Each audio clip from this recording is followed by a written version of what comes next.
The $500,000 business could very much be a job for you for the next 1 to 3 years, whereas a $1 to $2 million business may be a job for the next 6 months to 9 months because everything's in place and you just need to learn the industry. Yes. So a lot of things to think about when considering buying a business.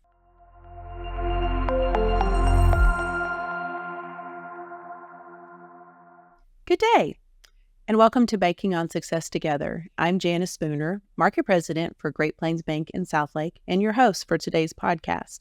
Thank you for joining us today. We have a great guest that you're going to get to meet momentarily, and so let's get into the news so we can get on with learning about how to buy and sell and prepare your small business. So, we always focus on positivity, but we do have news that we also have to share about the Fed, what's going on with rates, and what's going on in our economy, both for small business and consumers here locally in DFW, but in North Central Texas as well. So we also talk about real estate matters, small business, and mortgage, just to name a few things that we normally highlight. And today, I really want to talk about what's going on with the Fed. A lot has changed over the last 30 days and going to continue to morph.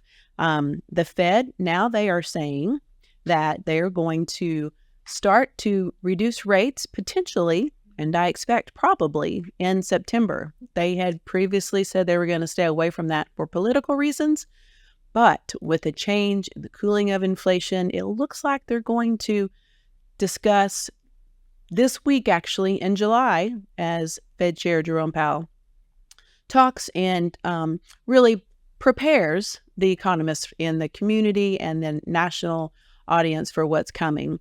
So I do expect that this, while it's been a very, very active 30 days, that he's going to come out today and say that they're going to cut the rates. There's been so much speculation about really the when and the how much. And so we're going to see it definitely by the end of year, but it looks like it's coming here in September. It shouldn't be today. So we will see more to come on that. But don't forget, the Fed does have to make live decisions. They do have to understand the balancing act that they have maintained all of these months of really where inflation is while keeping us out of a recession. So it's live, it's you can't pre-plan, it's what's coming and the days and the information and the data that they are given. So while there is hope for rates cuts on the horizon, inflation still continues to impact both consumers and small businesses. We're going to talk about those small businesses today, but although inflation does show signs of cooling, it does remain a significant concern. For small businesses, there's higher cost of goods and services, increased rents, really a lot tighter profit margins, and that forces them to increase their prices. Increased prices, then also they have a high risk of losing customers. So it's still a real struggle, a real challenge for our small businesses. I hope you're out there. I hope you're out there supporting them, just really being a part of their business, being their customer base, spreading the news about them. Consumers are also still feeling the effects of inflation as prices of everyday goods and services remain elevated. I was recently featured on news, radio media, and we talked about how this is impacting, inflation is impacting consumers, and whether it's having children or not, as that trend is happening, it's affecting their power to purchase. And so everyday goods. And so I just want to say and share a few points that I've highlighted recently for consumers. And we have to be informed. We have to be empowered to make good decisions. And that involves, I'll highlight three of these today. You have to budget. You really need to know where your spending is going and, versus your income. And while unemployment is still low, we're seeing continued increase in wages. Costs are so far out that, it's supposed to be considered a normal if consumers pay 7% of their income for childcare. Recently, that's up to 27%. It's extraordinary. So you have to budget. I would also say check your subscriptions. Know what is coming out of your account each month. Check your bank statement and put those subscriptions on hold that you don't use, or maybe cancel them altogether, quite honestly. Something that you put in place 3 years ago that you no longer need. And finally, I'll feature today that if you really need help understanding your finances, maybe you've got a little out over your skis, talk to a financial counselor. They can give personalized advice and service to you and your situation. So don't be afraid. If I had to summarize everything, I would say move, take action, do something productive to help yourself. Don't let it sit static, because those dollars are just eroding and there's potentially great savings that you could find. As we do that and as we practice good financial decision making, our small businesses, we really need to understand what they're going through. Make sure we're supporting. I've talked previously about checking with your chambers of commerce, your directors of your economic development at your cities. Be out there, be their voice. They need all the help they can get. And that's what we're called to do as a community. We want to give back. We want to help. So be prepared to do that. Go out as you can, smart financial decisions, and help those small businesses. Today, I am thrilled to have Linda Boswell with us, and she has a wealth of experience and knowledge, and she uses these skills to really help our small businesses and the owners of those achieve their goals and their dreams. And so I am really excited to have her. Linda, thank you so much for being here. I'm so excited. Oh, thank you so much, Janice, for asking me to be here today. It's a privilege. Absolutely. Well, tell us about what you do and your experience. Let everybody know about Linda. All right. So this is my fourth career. Actually, I started out in the hotel business years ago, and I always loved the businesses that I dealt with there. And through the years, got a chance to meet a lot of small business owners that would come in and hold their meetings and conferences. And I was actually very involved in the travel industry for years. And then I met a gentleman who asked me to come on board with him as a business broker. I didn't even know what a business broker was, which is what I find out there every day, that they don't even know I exist. And so found out that he helped business owners, particularly small business owners, to sell their businesses, and then also help, obviously, those to buy them. So I started that about almost 7 years ago now, and it's been such a blessing. I kind of wish I'd have found it about 20 years ago, but all the other jobs I've had over the years has brought me to this. And so what I do basically is help business owners buy, sell, or even franchise their existing businesses. In this economy right now, it's smart to buy an existing business versus a startup. Startups are right now, you just talked about costs and the costs of getting goods and putting it all together. So you have a white box of a retail store, and you have to put it all together, from the flooring to the paint to everything. Whereas if you buy an existing business, not only is all that done for you, but you have customers day one. And that's a huge blessing for small business owners. That's great. Now, you're local to DFW. I am. Mm-hmm. Yes, awesome. And so you've done this now for many, many years, mm-hmm. and you've seen, like I have, good, bad, and ugly. Mm-hmm. And so it's important to seek out you, I will say, mm-hmm. but understanding that knowledge base, how to prepare and prepare early. So I want to ask you a few questions today that you can share with our viewers. And as they start or buy a business, and they just jump out there and they just get started. And, what should they consider when starting a business? Okay. So first thing is, people often tell me I'm looking for I'm business agnostic, which means they'll take any business that's, say, cash flowing. The problem with that is really you need to have some passion and a little bit of knowledge. So, for example, banks are not going to lend money to you if you've never been in the restaurant business. They're not going to lend you money if you haven't been in the existing business. Sometimes there are businesses out there, we call them not rocket science, that businesses that are not super sexy and take a lot of knowledge. You're able to go out and do those businesses without the experience, and you can learn from the existing seller. Like, for example, some of the service industries that don't require licenses, like, say, an installation business, or maybe a retail store that isn't super technical. Sometimes manufacturing and distribution can even be done if you have never done that before, as long as you have a business knowledge, and then the banks will be willing to offer that financing for you. So obviously financing is going to be huge, but also I always want to say begin with the end in mind. And the reason for that is because often people, like you said, will jump in and just start. I met a couple the other night that wanted to start a popcorn business. She makes amazing popcorn, I was told. Well, she was going to start her popcorn and just go. And I said, well, what's your plan? Are you plan to do it for 3 years, 5 years, 10 years, or is this a 20 or 30-year plan? And how much money do you want to have before you move out of the business? So we always want to begin with that end in mind to think about where is it? Is it a time frame or is it a revenue point that you want to get out of the business? Because if you just go, this is what happens. All of a sudden, 20 years has passed by and you're not really where you want it to be. So having mentors and counselors along the way is also beneficial. Awesome. Yeah. So with the beginning in mind, as you said, what are some important factors in building a sellable business? Right. So in building a sellable business, you want to make sure you're not wearing too many hats. So obviously when you start the business, you're wearing all the hats. Okay. You're doing the marketing, you're doing you're looking over the contracts, the legal contracts, you're hiring and firing, you're doing all the training, you're all HR, marketing, everything, right?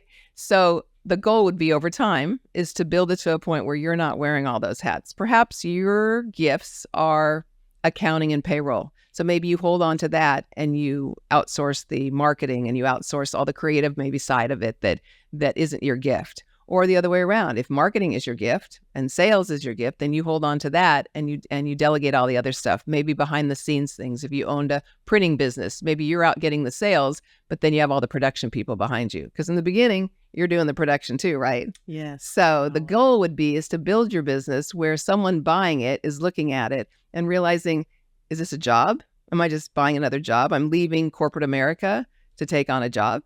Or am I buying a business that I can oversee and grow? And that's usually what most people are looking to leave corporate America to go out and build a business accordingly.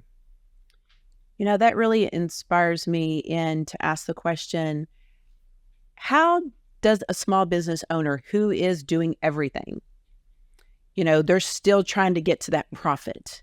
How do they decide, or what words of wisdom can you give them to go, okay, here's a point where you need to be so that you can hire someone, or not necessarily hire, but contract with a marketing company? Right. Is there any wisdom that, you say, this is what the time that you look at it or consider it, or where you need to get to? So a revenue point. So everybody's different. Obviously, every industry is going to be different. However, I definitely recommend reading.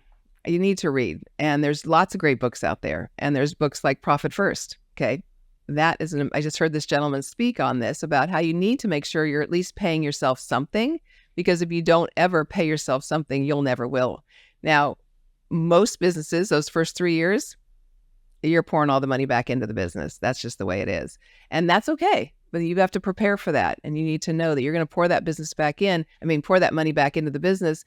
But you also need to think about, what could I be doing with my time? So if I could be out doing sales, then I need to go ahead and, bite the bullet, so to speak, and hire the accounting and payroll people. Or we'll talk about finances later. One of the ways to build a sellable business is have your finances in order. Okay. Mm-hmm. QuickBooks, you have to have QuickBooks. Okay. Every business should have their business. Manual just doesn't work. It's just no one trusts it. So if you have it in QuickBooks, at least everything's manageable.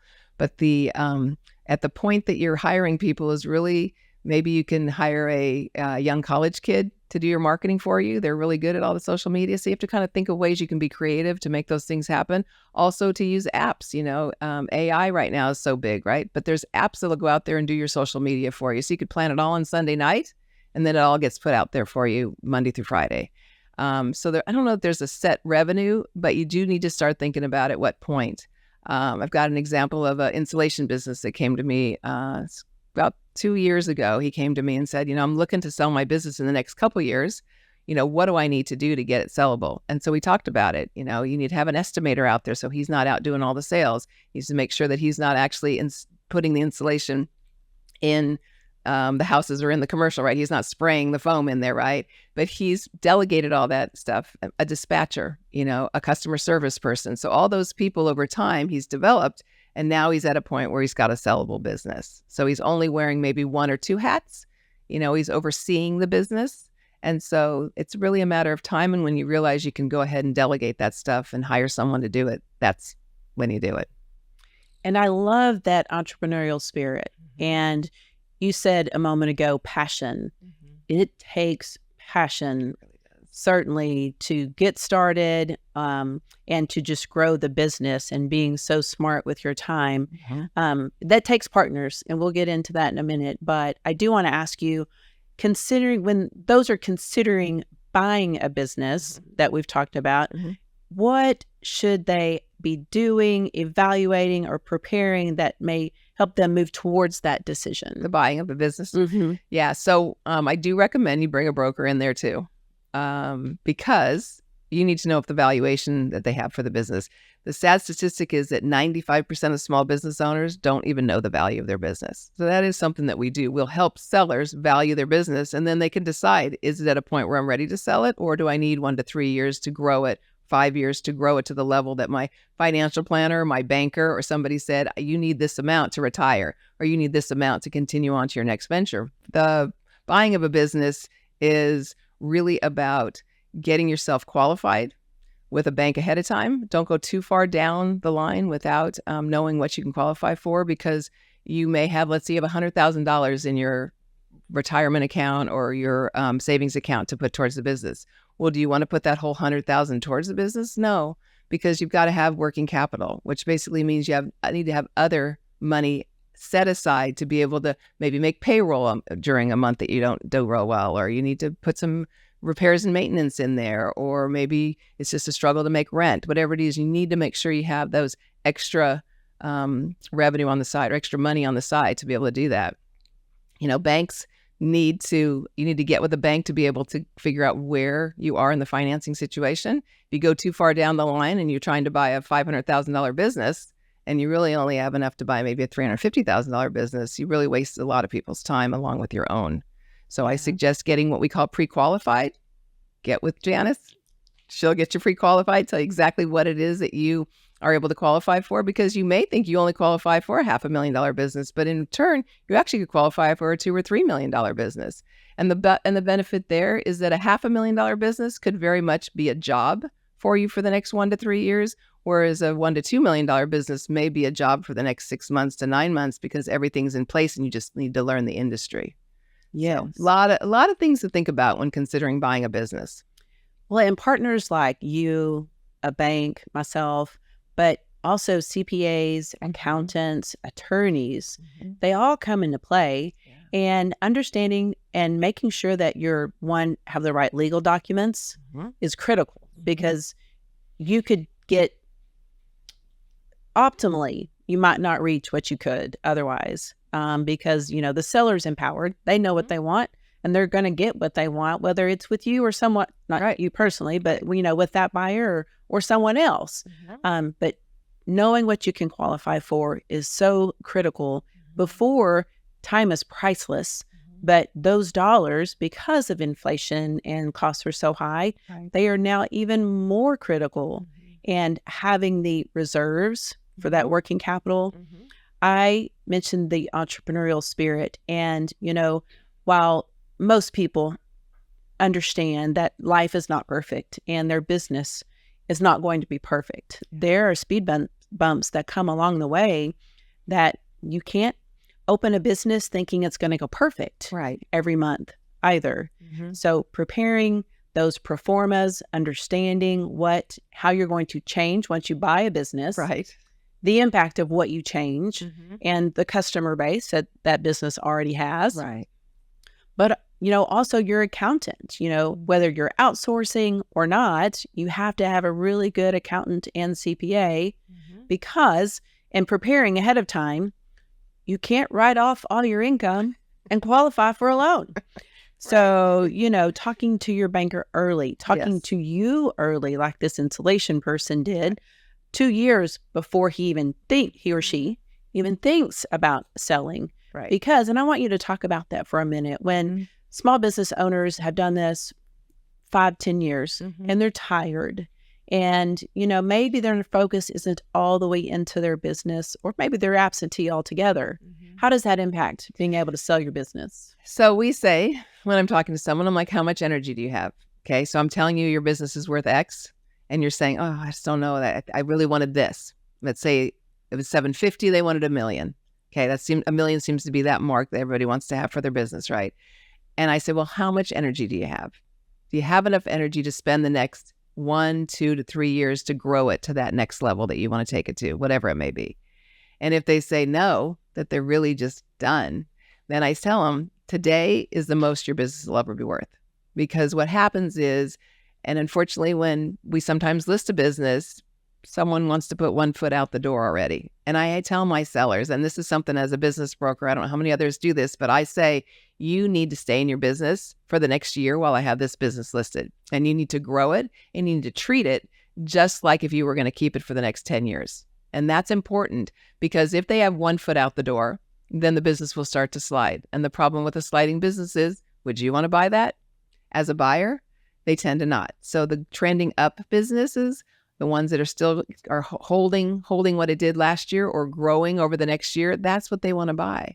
And so letting the seller realize that, prior to you, I sell, if anybody out there right now and they've had their business for more than 5 years and they're kind of at the point where they're thinking retire or move on to something else, 1 to 3 years out is what you want to talk to a business broker. Get that valuation of what your business is worth and figure out, oh, I could sell it now. Or, gosh, you know what? I really need to stay in this for 3 more years and get it to that next level. And those important things will help you make a good decision and get you the best value for your business. That's our goal, is to make it a win for you, right? Yeah. To make sure that you've spent all this time and resources, whether it be 10 or 20 or 30. I'm talking to people with 30 and 35 years in their business. Wow. And I don't want them to walk away with nothing or very little. I want them to really feel like they're getting out of their business what they put into it over those 30 years. Yeah. So that's one great thing about you being local, myself. We have so many centers of influence and resources to connect people. Yes. That, that is our passion, is our customers and how we can benefit the small business, the community at large, and really connecting people is what we do, preparing them for those life changes and events as they're coming forward.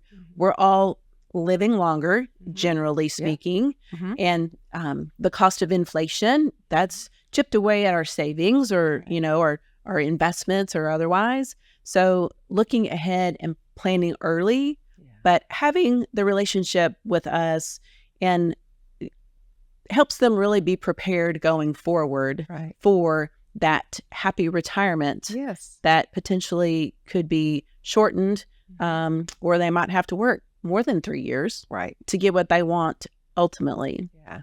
Well, I also tell people, when businesses are going really well, they think, oh, it's going well. And maybe they are maybe semi-absentee from their business. And they think it's going well. This is great. I'll just continue to bring the revenue in.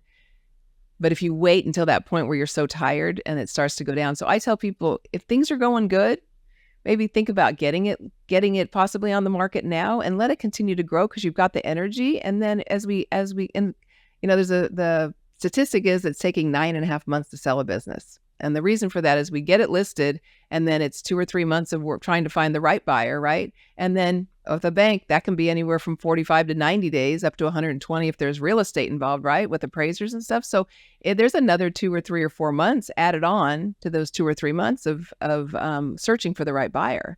So that 9.5 months, you have to keep that in mind as a business owner that I may need to be in here for another year. So how do I feel about that? And, preparing them that way so that they're not so tired and don't wait until the business is either plateaued or is starting to go down. Because that's, as I said earlier, people want to buy, you have to put yourself in the buyer's shoes. As a buyer, I want to buy a business that's cash flowing nicely, right?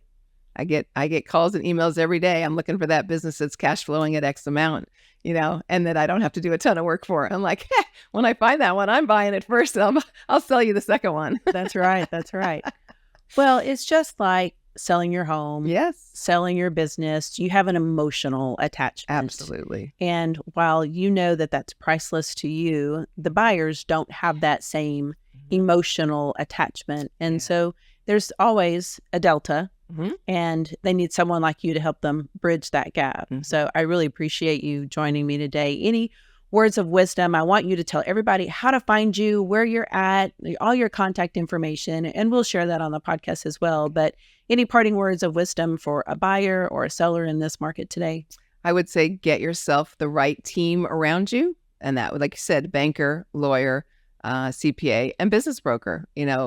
It doesn't cost anything to talk to us, right? Just like it doesn't cost anything to talk to you. Right. And we can give you a wealth of information and steer you in the right direction so that you do get that best value for your business and begin with the end in mind. That's right. Awesome. All right. So tell them where to find you. All right. So my name is Linda Boswell. I am partner and senior broker with Transworld Business Advisors.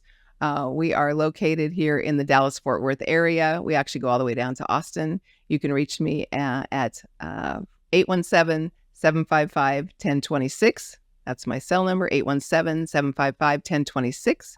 And then also Transworld Business Advisors /DFW Central. Okay. Awesome. So yeah, happy to be here. Thanks for joining me. I really appreciate it. Well, can I throw in one more thing? Yes, you can please. follow me on social media. I put out a lot of educational information. So LinkedIn's a great place, but also I have DFW Biz Broker, DFWBIZ Broker.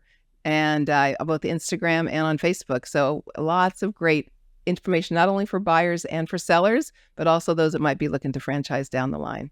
I love it. Okay. That's incredible. Yes, information is power. It is. Thank you. Thanks so much for having me today, Janice. I so appreciate you. Absolutely. Thanks for being here. Well, now let's switch gears as we do to our local Carroll ISD #InspireExcellence. As you know, and if you've watched my podcast, the board of directors for the school selects 3 employees each month during the school year to award #InspireExcellence. I was recently had the privilege of joining the Carroll ISD School Board and the selected Teachers of the Month and Employee of the Month to award them our gift that we do each month during the school year. And the May winners were Ann Davis, Elementary Teacher of the Month, Ashley Chance, Secondary Teacher of the Month, and Arcely Alvarez, Employee of the Month. We give them a gift when they are selected each time during the school year, as well as a sign for their yard so that their community can also celebrate their awards. Great Plains Bank management and employees also are very, very honored to participate in a scholarship for our Carroll ISD Senior of the Month. You can go online to our website, or we have a QR code. So make sure you share with the seniors coming up for the 2024-2025 school year to apply and submit their documents for our scholarship, $500 a month that we give them. And so excited to participate and encourage them and see their contributions that they currently give to their community, but what they're going to go do in the future. And I know that they're going to be great leaders for our nation and our state and represent Southlake so well. So now, as we're about out of time, I do want to share a quick update about our Great Plains Bank construction. It is done this week. I'm so excited. And we are going to have our grand reveal reception August the 8th from 4 to 6. So we're going to share with our community at large, all across our DFW area. We invite them to come and join us from 4 to 6. We've got a shuttle. We've got great partners around the bank here in Southlake. So we'll have a car shuttle to go from the extended parking lot into the door of the bank to welcome our customers and our community, to share in our excitement of our beautiful new facility that we have built for our community. And we're going to be the bank for generations to come right here, just down the street at 325 East Southlake Boulevard, Southlake, Texas. You can reach us at 817-912-3444 or our website at www.gpbanktx.com. Both our scholarships, our information, our technology, it is first class. And so I just want to invite you to come share and learn what personal banking means to us and our community, but with the technology that you need to just flourish in your business, in your personal finance, or otherwise. So come see us.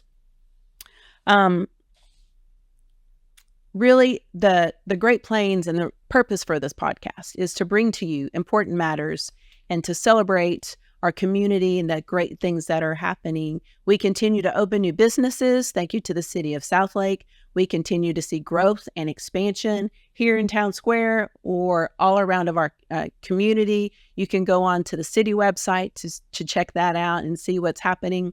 But make sure that you are really being active in our community, being a voice for those in need. You are great and help support us the most recent storms and the devastation that happened there. So I want to thank you for your participation in that. But most of all, until next time, I want to say, stay well, give kindness often, and remember, we are greater together.